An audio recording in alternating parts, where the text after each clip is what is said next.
기다릴 줄 아는 사람은 바라는 것을 가질 수 있다. 그러니까 기다리는 사람은 자신이 원하는 것을 가질 수 있다고 이 미국의 한 유명한 정치가인 벤자민 프랭클린이 이 말을 하였습니다. 기다림이라는 단어를 가지고 사람들이 한마디씩 합니다. 기다림의 미학, 기다림이 주는 행복. 이러한 말은 기다림이라는 말을 긍정적으로 생각하게 하고 또 좋게 표현하기 위해서 사람들이 노력한다는 것을 우리는 엿볼 수 있습니다.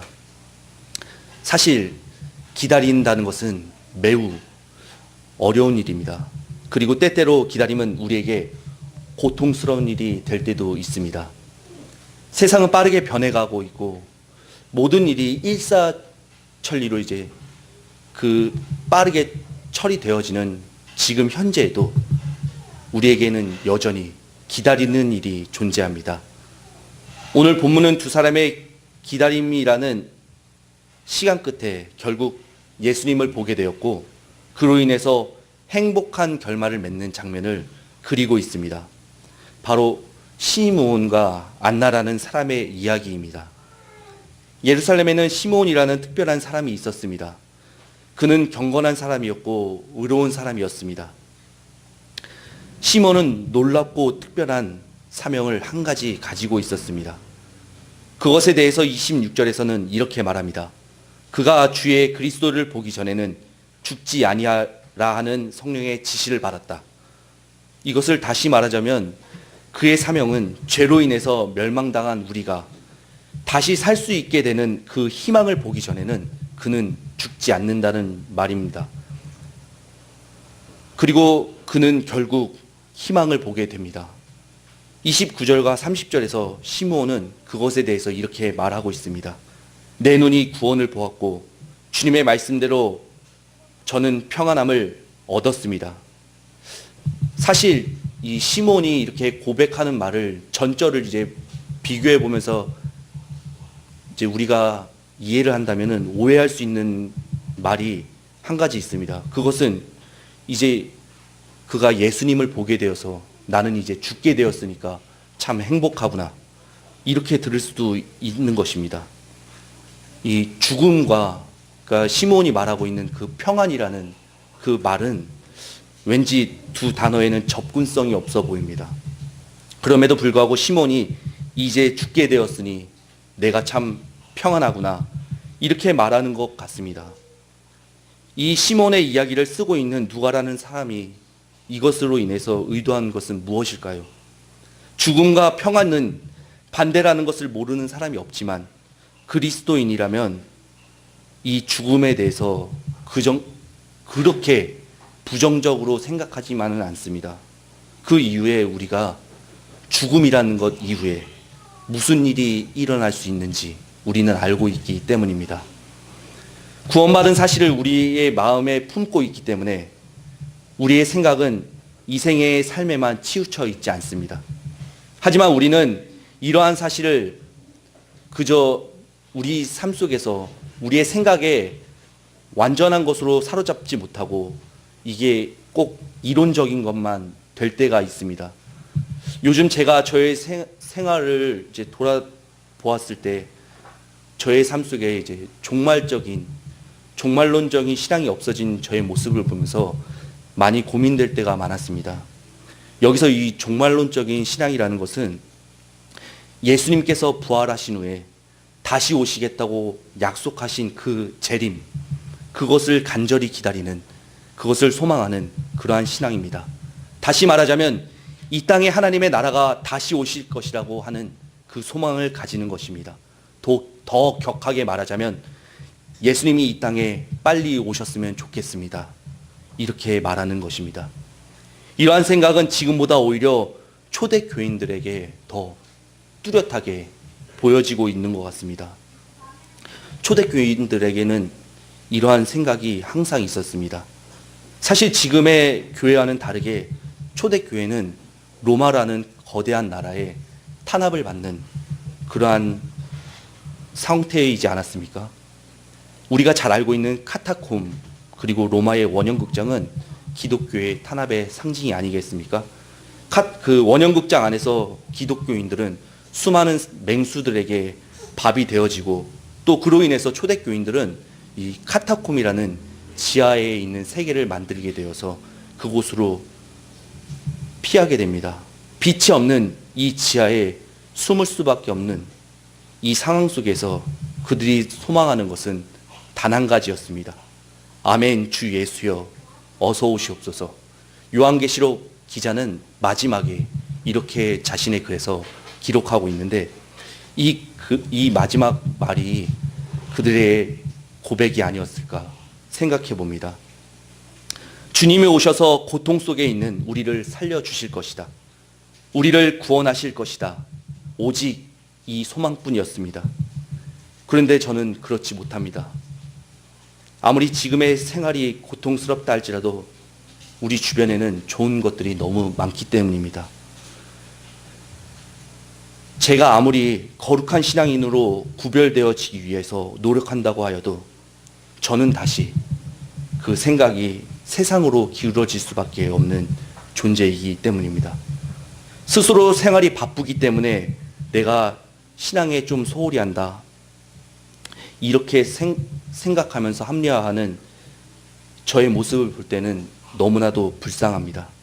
언제부턴가 우리는 그렇게 세상의 박해가 없어진 암담한 현실 속에서 그 세상과 타협하며 함께 사이좋게 희희낙낙 살아가고 있습니다. 종말론적인 신앙이 없어진 채로 말입니다. 예수님이 오시기만을 고대하는 것은 지금의 현실을 부정하며 살아가라는 그러한 말은 아닙니다. 분명히 그리스도인은 열심 있게 지금의 세상을 살아갈 책임이 있지만 우리의 세계관은 언제나 그리스도인이라는 것입니다. 세상이 주는 기쁨은 우리의 전부가 될 수 없습니다. 지금도 성경은 항상 우리에게 하나님이 주시는 평안은 세상의 것과 다르다라고 말하고 있습니다. 그렇기 때문에 우리가 추구하는 것이 세상의 사람들과 다를 수 있는 것입니다. 우리도 남들과 같이 돈도 필요하고 건강도 필요하고 또 소소한 일상의 행복도 필요하지만 이것으로 만족하는 삶이 아니라 우리는 언제나 하나님과 함께하며 이 땅에 하나님의 나라가 이루어지기를 바라는 아멘, 주 예수여 어서 오시옵소서 하는 고백이 우리의 마음에 울리는 그러한 삶이 되어야 합니다.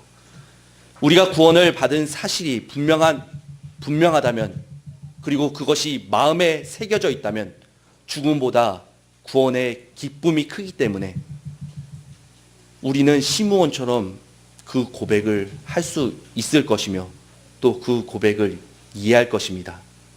그렇기 때문에 우리는 지금의 안일함만을 추구하기보다는 더 높은 가치관을 우리는 추구할 수 있습니다.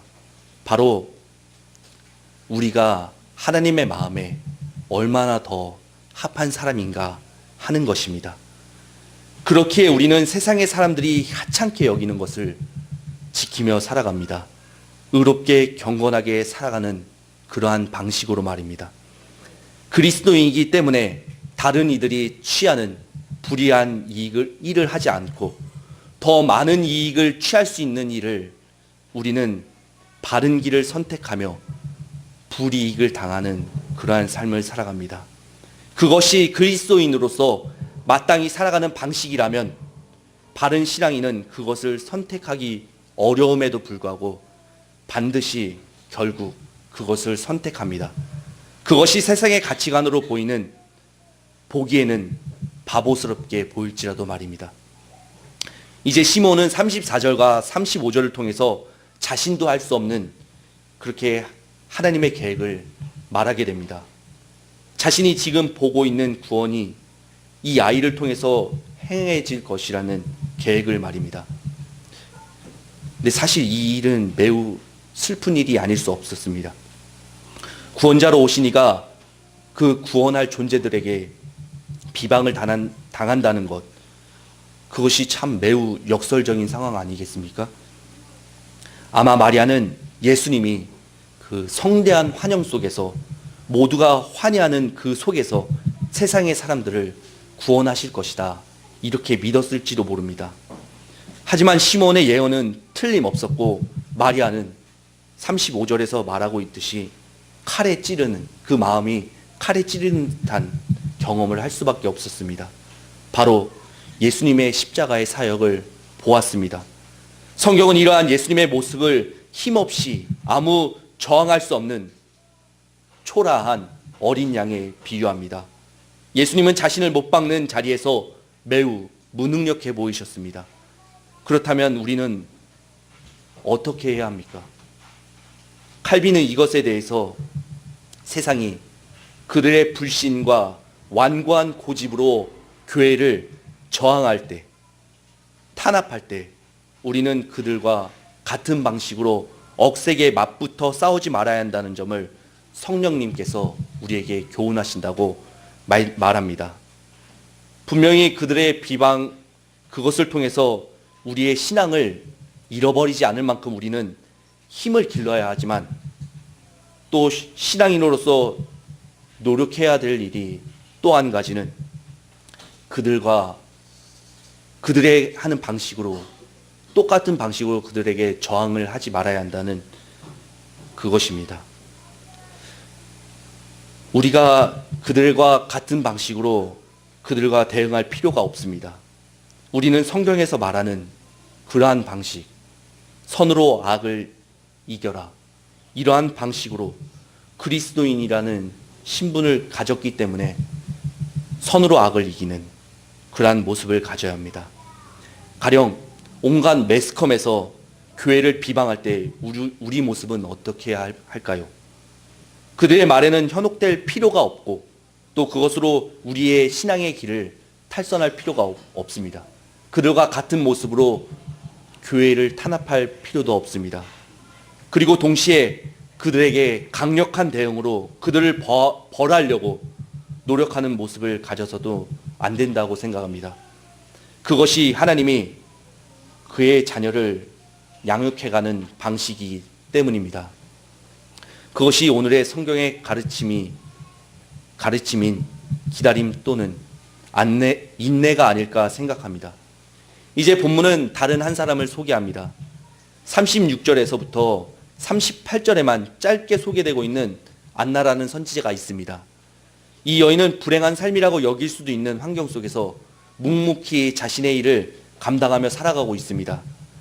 그는 결혼한 지 불과 7년 만에 남편을 잃는 과부가 되었습니다. 그럼에도 불구하고 그녀는 자신의 방식대로 경건함과 자신의 소임을 신실하게 행하는 그러한 사람이었습니다. 84세가 될 때까지 그녀는 꾸준함을 잃어버리지 않았습니다. 성전을 떠나지 않고 금식과 기도로 사람을 섬겼습니다. 언젠가 목사님이 교회에서 우리에게 부여된 그 직분으로 받아들이기보다는 사명으로 받아들여야 한다는 말씀을 하신 적이 있습니다. 사실 교회에서 우리에게 주어진 직분을 지금의 현대 교회가 우리를 오해할 수밖에 없는 구조로 이끌어가고 있는 것은 사실입니다. 마치 그것이 복을 받는 수단이거나 내 지위가 어디쯤이지 하는 이러한 식으로 생각하게 만들었습니다. 그것은 교회 안에 세상의 문화가 들어왔기 때문입니다. 집사를 대리쯤으로 생각하게 만들고 권사나 장로를 부장이나 이사쯤으로 생각하게 만들어버린 것 같습니다. 성경에서 예수님은 자신의 지위에 대해서 말다툼을 하고 있는 그 12명의 제자들에게 하나님의 나라에서는 아이가 큰 사람이고 오히려 섬기는 사람이 큰 사람이라고 말씀하고 계십니다. 우리에게 주어진 직분은 사명이다. 이 말이 항상 저의 마음을 울리고 있습니다. 우리가 조금 더 큰 사명을 가졌다면 그것은 우리가 더 많이 섬기는 자리에 있어야 한다는 사실이라는 것을 우리는 깊이 생각해야 하지 않을까 생각해 봅니다. 안나가 자신의 소임을 다하고 시므온이 경건하게 의롭게 예수님을 기다렸지만 그들은 그 시대의 주역들처럼 보이지 않았습니다. 오히려 미미해 보이는 그러한 존재들이었습니다. 오히려 사내들인 공회에 있는 그 바리새파 사람들, 그 장로들, 그 사람들이 그 시대의 주역처럼 보였습니다. 하지만 이 미미한 존재인 안나 그리고 시므온과 같이 예수님을 기다리는 그러한 마음을 가진 사람들은 그 마음속에 분명함이 한 가지 있었습니다. 그것은 바로 재차 계속 말씀드리고 있는 기다림이 있었습니다. 어떤 목사님이 이렇게 설교하시는 것을 들었습니다. 성경은 창세기에서 이제 창세기 처음 말씀이 태초에 하나님께서 어떻게 창조하시는 것에 대해서 말씀하시는 것이 아닙니까? 우리가 그것을 믿고 창조하신 것을 믿고 계시록에 와서 아멘 주 예수여 어서 오시옵소서 하는 신앙을 가지고 기다리며 살아가는 것, 그것이 성경 아닌가, 그렇게 그 목사님은 설교하고 계셨습니다. 25절에서 시므온을 경건하고 의롭게 기다리는 사람이라고 소개하듯이 우리 또한 시므온과 같이 살아야 하지 않겠습니까? 안나처럼 자신의 자리에서 묵묵하게 자신의 소임을 다해야 하지 않겠습니까? 시몬의 시대는 말라기 선지자 이후 400년이라는 긴 시간 동안 하나님의 어떠한 말씀도 하시지 않는 그러한 암흑과 같은 침묵의 시간이었습니다. 그러니까 항상 이스라엘은 다른 나라에 이제 핍박을 받는 그러한 상황들 속에서 또 자신들이 하나님을 배교하는 그러한 배반하는 모습을 보이는 그 상황 속에서 예언자나 선지자들로 통해서 하나님의 말씀을 늘 받으며 지도를 받고 있는 존재들이었습니다. 하지만 오늘 이 시므온과 안나의 이 사건이 있기 전에는 이 400년이라는 말라기 선지자 이후에 그 400년이라는 기간 동안은 전혀 그러한 선지자를 보냄도 없는 그러한 하나님이 말씀하시지 않는 그러한 시간이 그들에게 주어졌습니다. 그래서 시몬의 시대의 사람들은 잃어버렸을 것입니다. 그러나 시몬은 기다렸습니다. 경건하게 그리고 의롭게 말입니다.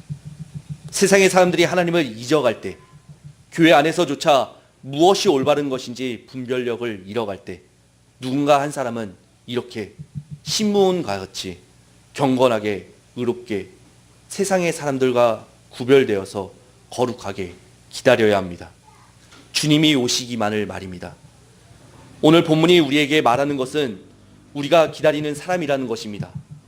그 기다림은 지칠 수도 있고 비방을 받으면서 불이익을 당하는 자리일 수도 있는 것입니다.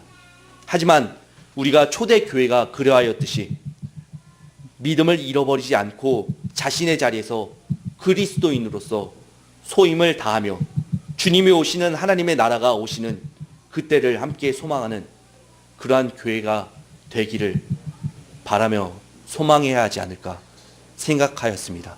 기도하시겠습니다.